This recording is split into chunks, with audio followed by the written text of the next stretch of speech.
नमस्कार, मैं हूं सुधीर चौधरी और डिकोड में आपका स्वागत है। तो आइए आज की खबरों को आपके लिए डिकोड करते हैं। ईरान युद्ध को लेकर आज की सबसे बड़ी खबर यह है कि युद्ध के 40वें दिन अमेरिका और ईरान के बीच 2 हफ्तों का युद्ध विराम हो चुका है।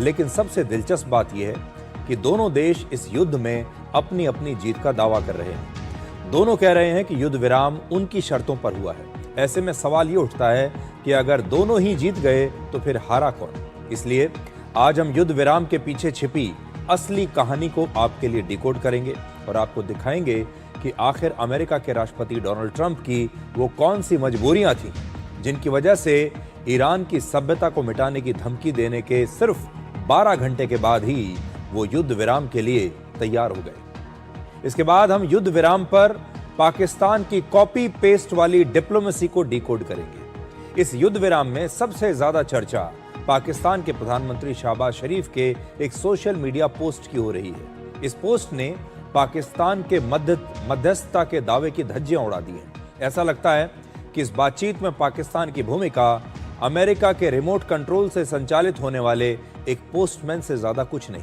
और युद्ध विराम की स्क्रिप्ट इस्लामाबाद में नहीं बल्कि व्हाइट हाउस में लिखी गई थी। आज जब मैं आपको पूरी कहानी बताऊंगा कॉपी पेस्ट वाली, तो आप भी बहुत हंसेंगे। और आखिर में हम इस युद्ध विराम का एक रियलिटी चेक करेंगे। आज सुबह युद्ध विराम की घोषणा हो गई, लेकिन जमीन पर तस्वीर बिल्कुल अलग है। आज दिन भर हमले जारी रहे। ईरान के ऑयल प्लांट पर हमला हुआ, कुवैत पर हमला हुआ और सबसे बड़ा हमला इजराइल ने लेबनान पर किया है। इजराइल के 50 लड़ाकू विमानों ने सिर्फ 1 मिनट में लेबनान के अलग अलग इलाकों पर 160 बम गिराए हैं। क्या अब लेबनान इजराइल और ईरान युद्ध का एक नया मैदान बन चुका है? आज आपको यह भी दिखाएंगे। कल पूरी दुनिया और आप सब भी मंगलवार रात का इंतजार कर रहे थे। लोग सोच रहे थे कि सुबह उठते ही उन्हें जाने कौन सी विध्वंसकारी खबरें देखने को मिलेंगी। आप लोगों ने सबसे पहले सोशल मीडिया और अखबारों को चेक किया होगा और तब जाकर लोगों को पता चला कि डेडलाइन से 90 मिनट पहले अमेरिका और ईरान के बीच युद्ध विराम हो गया। और आज हम इसी युद्ध विराम को आपके लिए डिकोड करेंगे।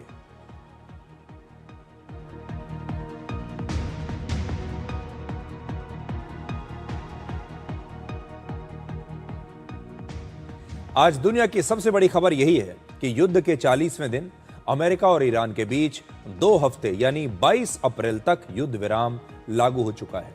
युद्ध विराम की सबसे बड़ी शर्त यह है कि अमेरिका और इजराइल ईरान पर अपने हमले रोक देंगे और जवाब में ईरान भी अब अपने हमले बंद कर देगा और ईरान की सेना हॉर्मुज के रास्ते से समुद्री जहाजों को आने जाने का सुरक्षित रास्ता देगी, यानी ईरान अब हॉर्मुज के रास्ते को खोल देगा।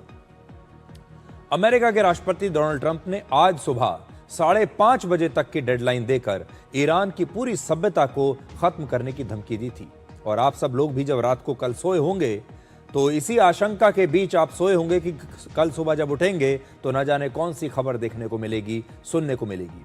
लेकिन इस डेडलाइन से लगभग 90 मिनट पहले ही युद्ध विराम हो गया।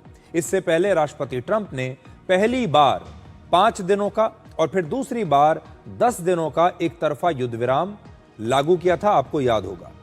लेकिन ईरान ने दोनों ही बार किसी भी तरह की बातचीत से इनकार किया था और कहा था कि वो अमेरिका से कोई समझौता नहीं करेगा और ना ही वो अमेरिका से कोई बातचीत कर रहा है। लेकिन अब आज ईरान ने पहली बार इस युद्ध विराम के समझौते को स्वीकार किया है और युद्ध को रोकने के लिए अपनी 10 शर्तें अमेरिका के सामने रखी हैं।